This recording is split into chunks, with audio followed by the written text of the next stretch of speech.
Michelle Bellefontaine was one of those journalists who was able to see what remains of the town of Jasper, and she has more on what she saw.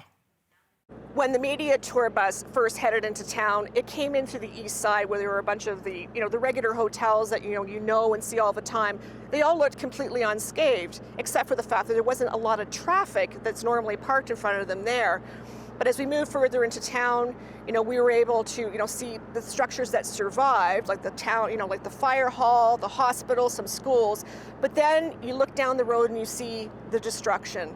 One of the most memorable moments was seeing the St. Mary and St. George Anglican Church, which had basically been burned to the foundations, though there was still some rock walls, and the steeple were still there.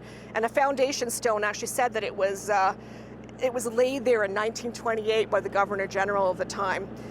And then we were taken to another part of the town, to another section of Connaught Drive, where there's a lot of businesses along there.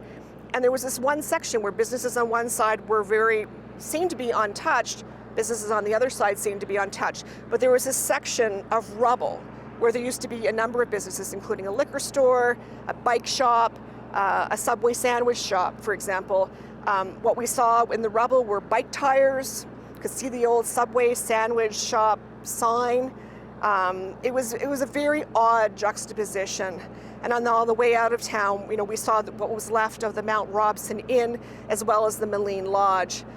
The media was told before the tour to please not take close-ups of houses that were burned down, out of respect for residents. Now, yesterday, residents were given like an address-by-address list, as well as a detailed map, which showed which homes were destroyed, which ones were damaged, and which ones were okay, based on a preliminary observation of the exteriors of the home. But the sense is that because residents have not been able to go in yet, officials want people to see what's left of their homes in person and not on TV. Michelle Bellefontaine, CBC News, Hinton, Alberta.